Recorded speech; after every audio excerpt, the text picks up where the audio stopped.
Miss Ferguson, and today we're going to make a craft. There is a holiday coming up soon.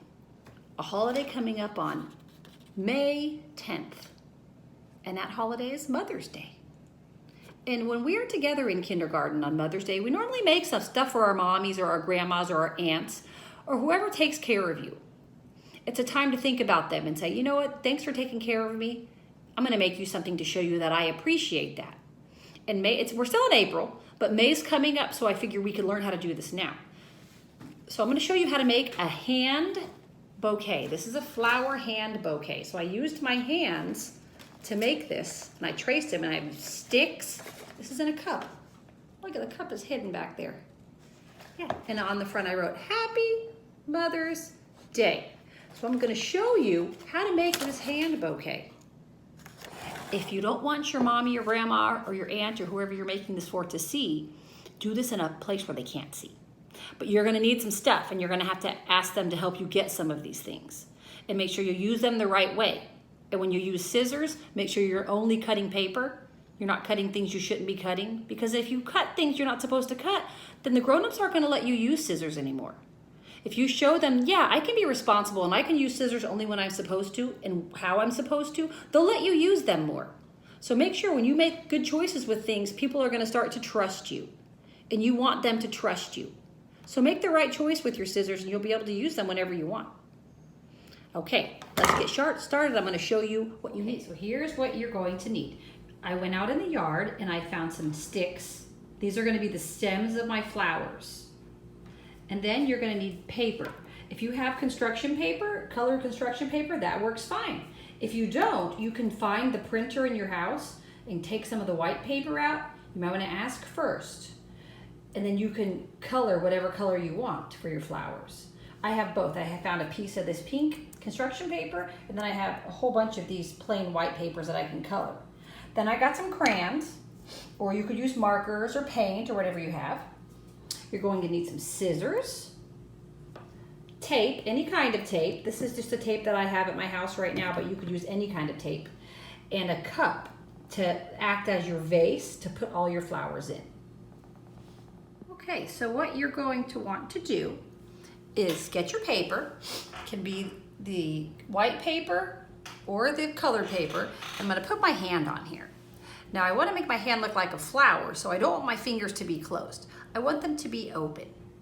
Now if I open them too much, they go off of the paper. So, oh no, I need to close them a little bit like this. So I'm going to make sure my hand fits on here right. Now my other hand is the hand that I write with. So whatever hand that you write your name with or write your words with, this is the same hand you're going to write with. I don't write with this hand, so I'm using this hand to put on my paper. Now I need to make sure my hand stays very still. I don't want it to move. Okay, so I feel good about where my hand is. I'm going to start down here by my wrist. I'm going to trace my hand. I'm going to go kind of slow so I don't mess up. And if I do, that's okay. So I'm just rubbing the crayon along my finger. I have to make a curve here. Whee! Down. Now I have to go up. Then I'm going to the top of the other finger then. Whee! Down. I'm trapped. I have to go back up. I'm just rubbing along my finger.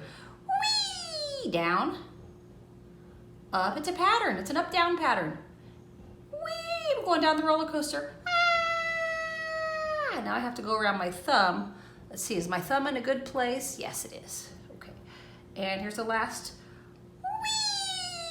Whee! Okay, now I'm going to take my hand off. Oh, that's a good one. Okay.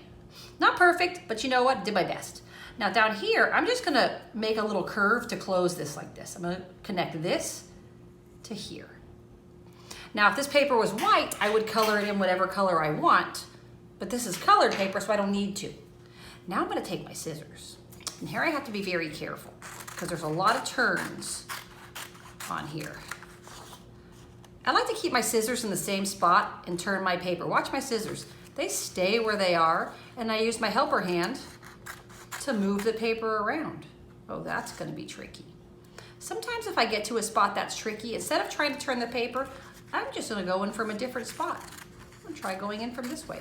My helper hand is holding the paper and I'm moving it into my scissors. Ta-da! Oh, that looks good.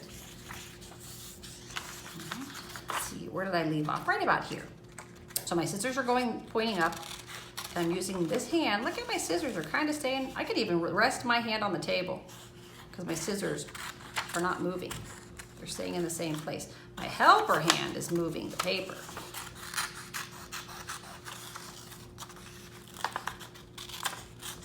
This is going to be really fun. Whoops. My hand tried to run away. It's not going to be perfect. It's going to be as good as I can do because nothing's ever perfect. But you know, my mommy or grandma or my aunt, they're going to know that I thought about them when I was doing this. So I made sure that I was trying my best.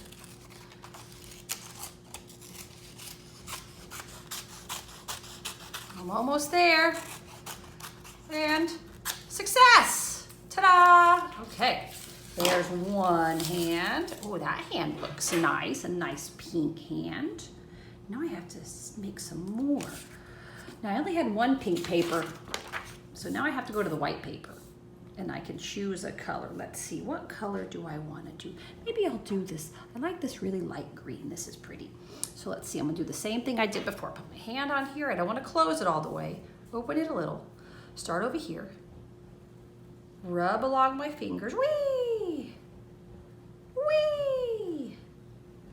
Oh, my crayon, it's gonna get a bellyache from going up and down all of these. And then I connected. Here. There's a pretty good hand. Now I'm gonna color them in. And if I go out of the lines, oh no, it doesn't matter because I'm cutting all the outside. I could go out of all the lines if I wanted to, like this.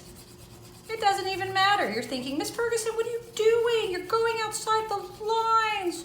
You're messing it all up. Actually, no. When I'm cutting something out, I know that these outside parts, I'm just gonna throw them away. I don't need them. So I can do that. I wouldn't do that on a paper that I'm not cutting though. See, I'm cutting all the scribble scrabbles off. That way I can get color all the way to the very edge. See, this is all the part that I messed up. I scribbled on. I'm just gonna throw it away so it doesn't matter. Get him cut out.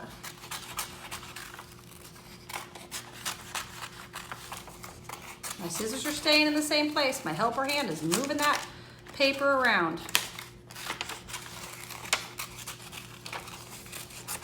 I like the way the crayons make it look. Okay. Now I have 2 flowers. Ooh. Now another thing to remember is when we're doing this, I like to try to keep all my garbage together so the grown-up in my house doesn't come over and say, "You're making a mess." That way I can say, "Look, I'm keeping all my garbage in the same place. I'm doing the best I can to not make a mess. I'm sorry." So there, I have all my garbage in one spot. There we go. So that it's not everywhere. I'm trying to keep track of my stuff. Okay, so I have 2. Now I'm gonna go ahead and I think I'm gonna make 3 more. So if I have 2 here, I'm gonna make 3 more. Let's see how many I'm gonna have. I'm gonna have 1, 2, 3, 4, 5. Wait a minute, this is 5. So wait a minute, I said I have 2. I need 1, 2, 3 more. Oh yeah, 2 and 3 makes 5. Yeah, got it. All right, I'm gonna go ahead and make some more.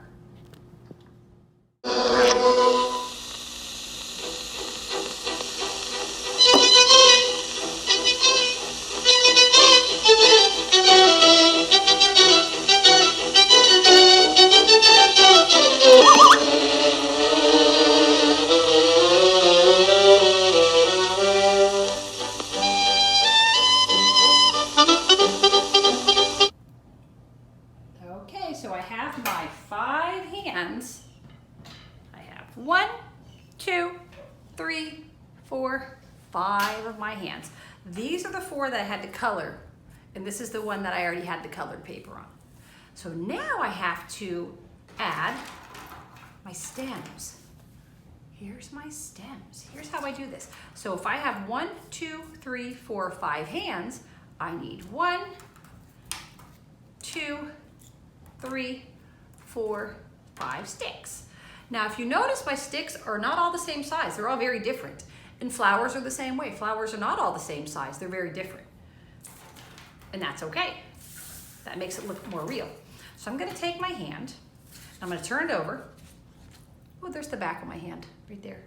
So I'm gonna take my stick, and I'm gonna put it on the palm of my hand and lay it right here. I'm not putting it all the way on like this. This is the stem, so I just want it to lay on the back like that. Now I'm gonna take some tape, and I'm gonna tape, get that little stick off. I'm gonna tape this guy on like this. So now it looks like a little hand flower. Look at him. So there's one. We put him over here. There's another one. I know first I have to turn it over. Then I take a stick. Oh, this stick has a curve. Look at that, it has a curve. I'm gonna put him right there. Get my tape. And I'm gonna go ahead and tape it right there. And he's got a nice little curve. I like that curve on him, that looks nice. Okay, there's 2. Okay, so I have this little scrap piece of paper that I found in a drawer. And I'm going to write Happy Mother's Day. Happy Mother's Day, that's 3 words. So we have to choose 3 words. Okay, starting with happy. Because I'm happy, that's an H. Ha, hap. And now I know a lot of you have realized that the word happy actually has 2 P's in it. And those are letters that fall off the line. Happy. And that E sound at the end is a Y. Happy. Okay, so I need happy mothers. Mothers. That sounds like mothers. Has 2 parts to it, 2 syllables. I don't know if I could fit a 2-syllable word. I'm gonna go down here. Mothers. Yummy. And I'm gonna do an uppercase M because it's the name of someone I love and it's the title of a Mother's Day. Happy Mother's Day. Mother's Day. I'm gonna show you the right way to write Mother's Day since this is a gift. It sounds like sounds like a U right here, but it's actually an O. Just like how you start to write mom. If I put an M here, it will be mom. But the O sound that makes the sound here. It's a weird word. The, like the, and this, and there. That's TH. The. Sometimes it says th. Mother. Ooh, our control vowel. Okay, I know that's either is either IR, ER, or UR. Mother. And this one, mother is an ER. Mothers. There. Happy Mother's. Now I need day. Day. That's only 1 syllable. It's not a very long word, but I still don't think, I think I need to go down here. Keep my pattern the same. Mother's Day. D. Now, if I did a capital H and a capital M, so I'm going to go ahead and keep the pattern the same. My D is going to be capital as well. Mother's A. Well, I definitely hear an A, but on the end of day, there's also a Y. Happy Mother's Day. And I want to say excited, like, Happy Mother's Day! So I'm gonna put an exclamation point right there. Happy Mother's Day. Now, this was a scrap piece of paper I found, and it's not looking the best over here, so I'm gonna cut this off here. So it looks, that looks a lot better right there. Happy Mother's Day. And I think what I'm gonna do is I think I might tape it maybe onto my cup. So I'm gonna take some tape. Now if I take my tape and I roll it, if I fold it, the sticky part's on the bottom. That bottom is sticky. And I fold this part in and then this part on top of it, It's sticky on all the sides. So I'll take it, stick it on here, and then my sign has to sit on the table. So I can't put this down far, otherwise the cup's gonna lay on it. So this has to be on level, like I would be measuring it. Push it on there. Yes. There we go. Happy Mother's Day. I'm gonna rub that tape on there so it stays. Here it is. Here is my Mother's Day flower bouquet. This is for my grandma or my mommy or whoever that take care of me. You could even do it for your daddy if you wanted to. It's your choice. It's just letting somebody know, hey, I know how much you take care of me and how much you love me, and I'm thinking about that. And so I made you something to let you know that I appreciate that you take care of me and that you love me. So this is the day that I'm going to think about you. And so when you make something like that for somebody, they know that, and it makes them feel good. So have fun making your Mother's Day flower hand bouquet, and send some pictures to your teachers. We want to see what you made. Enjoy, have a good time.